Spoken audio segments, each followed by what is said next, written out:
La intención es hacer una pequeña propuesta a partir de algunas de las formas en las que estamos trabajando en la educación para las sexualidades.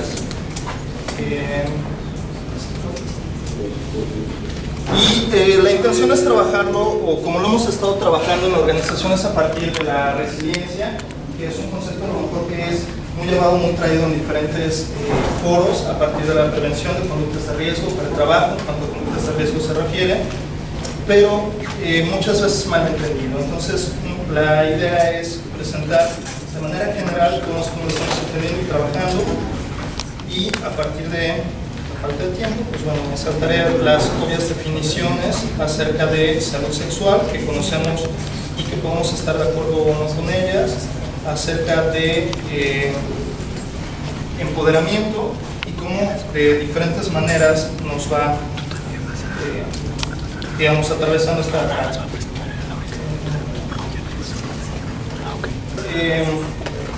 como proceso. La salud sexual generalmente se menciona como un proceso a alcanzar un bienestar físico, que busca la consecución de este bienestar, de esta salud, y que es un proceso psicológico y sociocultural en relación directa con la sexualidad.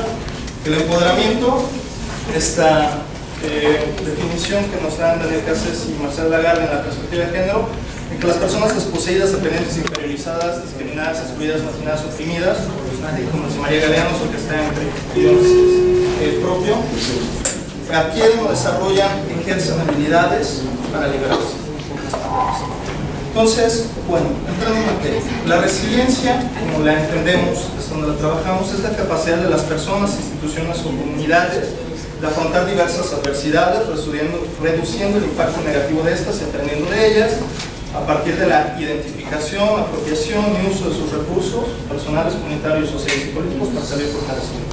La intención de esta definición, que es propia de la organización, en muchos lugares precisamente se habla de la resiliencia como si la capacidad de afrontar la adversidad, y entonces tú solamente sonríes con otra mejilla, o se ve de diferentes maneras en términos de cómo afrontar, pero sin vincularlo directamente, por ejemplo, a temas de salud sexual. Solamente se habla de la resiliencia en personas que han vivido algún tipo de violación o algún tipo de abuso. No se ve como una posibilidad de trabajo desde la prevención, sino únicamente ya en la intervención secundaria. Entonces, algunos de los componentes que la resiliencia, en el estudio de la resiliencia, lo que se ha hecho es sistematizar a partir de todas las diferentes teorías o de las diferentes intervenciones cuáles son esas cosas en común que tienen las diferentes personas o instituciones para salir adelante. Entonces, mucho de esto está en las diferentes investigaciones que hemos visto. Sabemos que muchas de las problemáticas, por ejemplo, se han resuelto con las personas que las han enfrentado a partir de encontrar redes de apoyo, o que tienen claridad en su proyecto de vida, o tienen un proyecto de vida alternativo, o que tienen competencias para la vida, como pueden ser habilidades sociales, como pueden hacer el uso de las tecnologías, la asertividad, las formas de comunicarse, el sentido de pertenencia, buen humor, etc.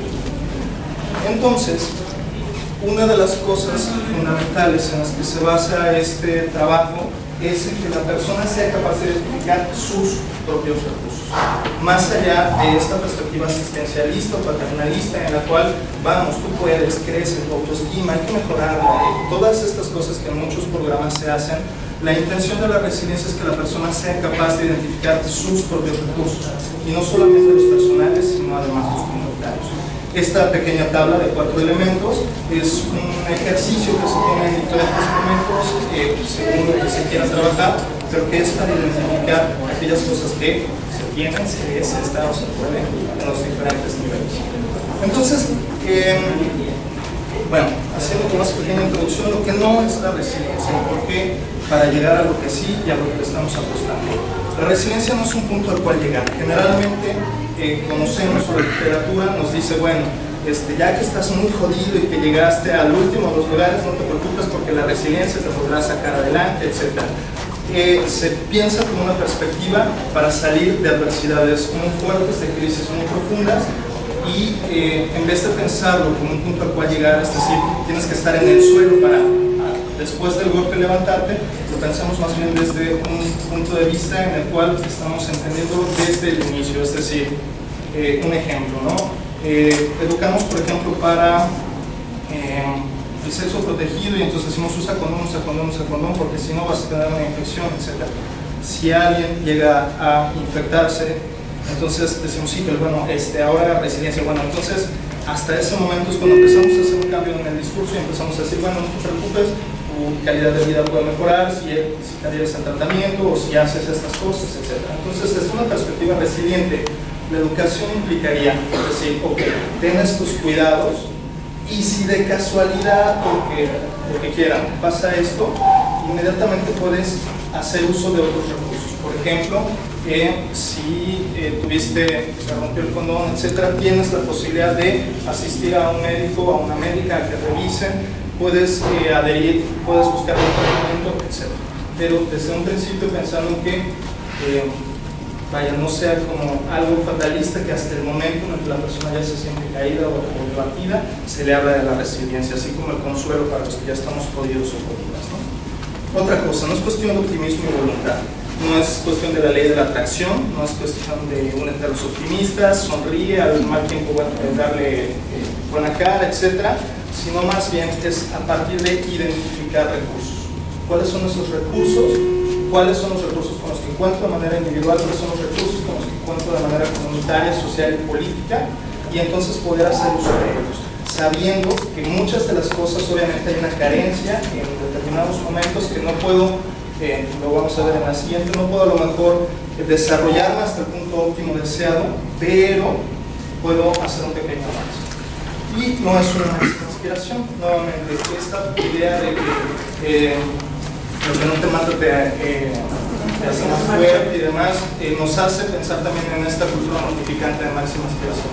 Para crecer mucho tengo que pasar por el umbral del infierno y toda esta jalada, ¿no? Entonces, no es una máxima aspiración en términos de que no estamos buscando que la persona sea resiliente porque es sinónimo de que pasó una vida muy jodida, sino que más bien en estos pequeños aprendizajes, en estas pequeñas trabas o en estos pequeños momentos de crisis se puede empezar a aprender para evitar que haya situaciones de mucho mayor riesgo.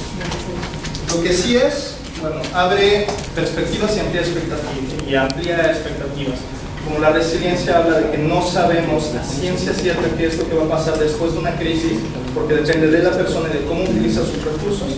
Entonces, por ejemplo, cuando estamos trabajando con docentes, si un ejemplo, ¿no? Ven a un chavo, una chava fumar marihuana y entonces automáticamente dicen va a ser marihuana. Entonces, el trabajar desde la resiliencia es no lo sabes, no tienes la certeza, quita ese estigma, quita esa etiqueta y hay posibilidad de hacer otras cosas.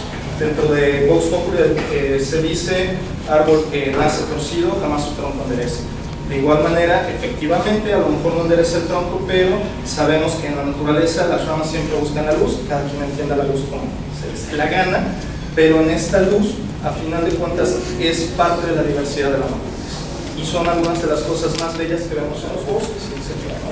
Y nuevamente esta parte de la resiliencia permite establecer diálogos a partir de que no se cree que haya una perspectiva única, sino que más bien puede irse desarrollando según puede.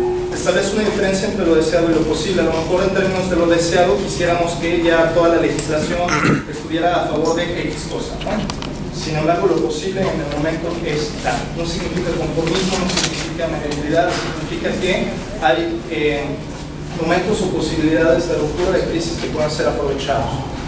Es generadora de conciencia y responsabilidad en términos de que se hace consciente, se da cuenta la persona cuáles son sus recursos, cómo utilizarlos y además inserta en un medio social, en una comunidad y con una perspectiva futura.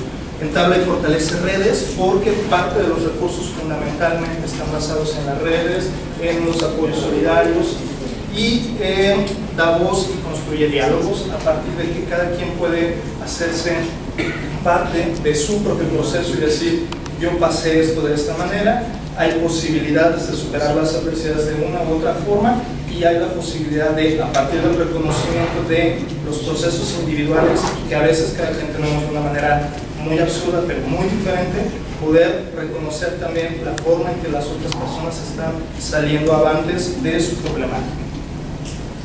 Este cuadro entonces lo podríamos, es un mero ejercicio sencillo, ese tengo, soy, estoy, puedo, lo podríamos ampliar a donde queramos.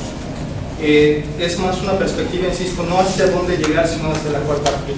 Entonces, si estamos pensando en trabajar en un modelo ecológico, bueno, cómo una persona en determinado momento, en un espacio de educación formal o informal, podría identificar esto. No significa que, a ver, saquen todas sus plumas y vamos a hacer este cuadro. Cada quien con sus técnicas, su metodología, sabrá cómo poder hacer que las personas reflexionemos hacia cuáles son las cosas con las que cuento en cada uno de estos niveles, en individual, interpersonal, comunitario, sociocultural y político.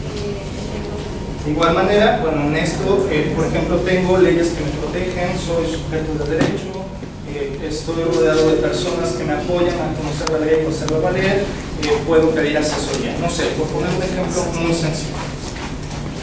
Y lo podemos extrapolar a los grupos que queramos.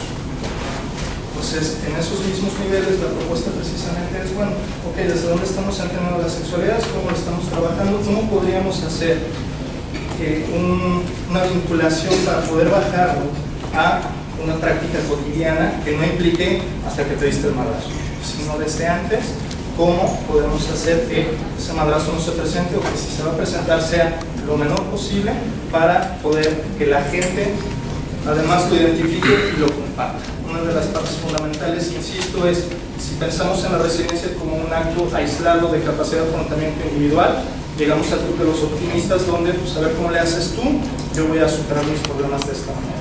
Si lo trabajamos de una manera comunitaria, también es la posibilidad de instalar las redes de esto es lo que yo tengo, esta es la información a lo mejor que yo tengo, cómo te puede servir a ti, y pues no hay una conclusión como tal, excepto la posibilidad de seguir aprendiendo, seguir construyendo y seguir haciendo diferentes intervenciones, incluso bajo esa misma perspectiva, en esta parte de la resiliencia como una propuesta para transversalizar muchas de nuestras prácticas, pues cualquier comentario que dejes tomar en este lugar, pues es una. Gracias.